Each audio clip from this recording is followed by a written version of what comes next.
ಯುದ್ಧದಿಂದ ಆ, ಊಟಕ್ಕೂ ಕೂಡ ಹಾಹಾಕಾರ ಆಗುತ್ತೆ ಅಂತ ಕೆಲವರು ಪ್ರಿಡಿಕ್ಟ್ ಮಾಡಿರೋವಂಥದ್ದು. ಸೊ ಈ ಥರದ್ದನ್ನೆಲ್ಲ ನಾವು ಪಾಲಿಸ್ಕೊಂಡು ಬರಲಿಲ್ಲ ಅಂತಂದರೆ ಮುಂದೊಂದು ದಿನ ಅದನ್ನು ಕೂಡ ನಾವು ನೋಡಬೇಕಾಗುತ್ತಾ, ಅದನ್ನು ಕೂಡ ಆ ಸಮಸ್ಯೆಯನ್ನು ಕೂಡ ಫೇಸ್ ಮಾಡಬೇಕಾಗುತ್ತಾ ಅಂತ ಹೇಳ್ಬಿಟ್ಟು. ನೋಡಿ, ಖಂಡಿತವಾಗ್ಲೂ ಯುದ್ಧದಿಂದ ಯಾರಿಗೂ ಕೂಡ ಪ್ರಯೋಜನ ಇಲ್ಲ. ಅಮೆರಿಕ ದೇಶವು ಕೂಡ ಈ ಯುದ್ಧದಿಂದ ಹಿಂದೆಗೆ ನೋಡ್ತಾ ಇದ್ದಾರೆ ಅಥವಾ ಹಿಂದೆ ಬಂದಿದ್ದಾರೆ. ಇರಾನ್ ಇಸ್ರೇಲ್ಗಂತೂ ಕೂಡ ಈ ಯುದ್ಧದಿಂದ ಪ್ರಯೋಜನ ಇಲ್ಲ, ಭಾರತಕ್ಕೂ ಇಲ್ಲ, ಯಾರಿಗೂ ಕೂಡ ಇಲ್ಲ.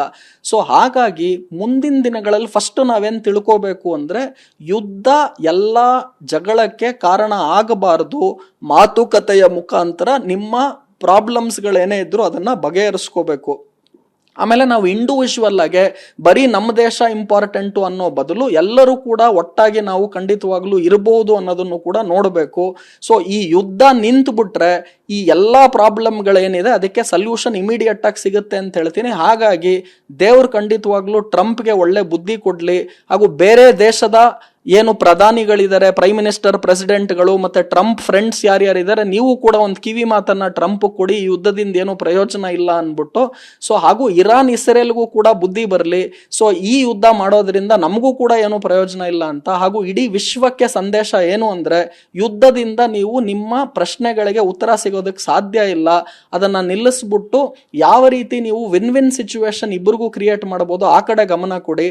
ಹಾಗೂ ಮುಂದಿನ ದಿನಗಳಲ್ಲಿ ಇಂಥ ಯುದ್ಧ ಜಾಸ್ತಿ ಆದಷ್ಟು ಕೂಡ, ಹಾಗೂ ಈ ಯುದ್ಧ ಇನ್ನ ಜಾಸ್ತಿ ದಿವಸ ಮುಂದುವರೆದಷ್ಟು ಕೂಡ ಖಂಡಿತವಾಗ್ಲೂ ನಿಮಗೆ ಫುಡ್ ಪ್ರಾಬ್ಲಮ್ ಆಗಿರ್ಬೋದು, ಫ್ಯೂಯಲ್ ಪ್ರಾಬ್ಲಮ್ ಆಗಿರ್ಬೋದು, ಎಲ್ಲದಕ್ಕೂ ಕೂಡ ಇದು ಈ ಹೊಡೆತವನ್ನ ಖಂಡಿತವಾಗ್ಲೂ ಕೊಡುತ್ತೆ. ಸೊ ಹಾಗಾಗಿ ಯುದ್ಧ ಬೇಡ. ಹಾಗೂ ನಾವು ಯುದ್ಧ ನಿಲ್ಸಕ್ ಆಗೋದಿಲ್ಲ, ಆದ್ರೆ ನಾವೇನ್ ಮಾಡ್ಬೋದು, ನಮ್ಮ ವೈಯಕ್ತಿಕವಾಗಿ ಯಾವ ರೀತಿ ನಾವು ನಮ್ಮ ಫಿನಾನ್ಷಿಯಲ್ಸ್ ಅನ್ನ ಸರಿ ಮಾಡ್ಕೋಬಹುದು, ನಾವ್ ಯಾವ ರೀತಿ ಇವಾಗ ಪಬ್ಲಿಕ್ ಟ್ರಾನ್ಸ್ಪೋರ್ಟೇಷನ್ ಸಿಸ್ಟಮ್ಸ್ ಗಳನ್ನ ಬಳಕೆ ಮಾಡೋಣ, ಅಥವಾ ನಾವ್ ಯಾವ ರೀತಿ ನಾವು ಕೂಡ ಚಿನ್ನದ ಖರೀದಿಯನ್ನ ಒಂದು ಸ್ವಲ್ಪ ದಿವಸ ಮುಂದೂಡ್ಸೋಣ.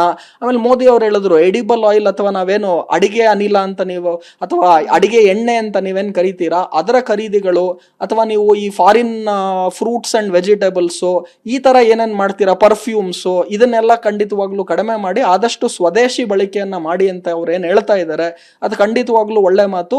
ನೀವು ಇದು ಯಾವುದೂ ಫಾಲೋ ಮಾಡಲ್ಲ, ನಾವ್ ಹೆಂಗಿರ್ಬೇಕು ಹಂಗಿರ್ತೀವಿ ಅಂದ್ರೆ ಮುಂದಿನ ದಿನಗಳಲ್ಲಿ ಪೆಟ್ರೋಲ್ ಖಂಡಿತವಾಗ್ಲೂ 200 ರೂಪಾಯಿ ಪ್ರತಿ ಲೀಟರ್ಗೆ ಹೋದ್ರು ನನಗೇನು ಆಶ್ಚರ್ಯ ಆಗೋದಿಲ್ಲ.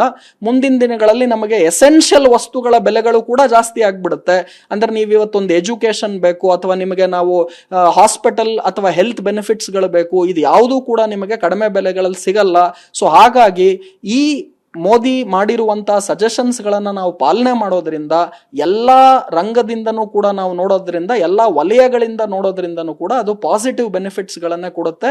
ಬೋತ್ ನಿಮ್ಮ ಇಂಡಿವಿಜುವಲ್ ಲೈಫ್, ಫ್ಯಾಮಿಲಿಗೂ ಕೂಡ ಅದು ಬೆನಿಫಿಟ್ ಆಗುತ್ತೆ, ಜೊತೆಗೆ ದೇಶಕ್ಕೂ ಕೂಡ ಇದರಿಂದ ಬೆನಿಫಿಟ್ ಆಗುತ್ತೆ. Thank you so much sir, ನಿಮ್ಮೆಲ್ಲ ಮಾಹಿತಿಗೋಸ್ಕರ. Thank you. ಸೊ ನೋಡಿದ್ರಲ್ಲ, ಇದಿಷ್ಟು ಆರ್ಥಿಕ ತಜ್ಞರಾದಂತಹ ರುದ್ರಮೂರ್ತಿ ಅವರ ಮಾತು. ಕ್ಯಾಮರಾ ಪರ್ಸನ್ ಗುರುಚರಣ್ ಸಿಂಗ್ ಜೊತೆ ಮಂಗಳರಾಜ್ ಗೋಪಾಲ್, ಚಿವಿನೆನ್, ಬೆಂಗಳೂರು.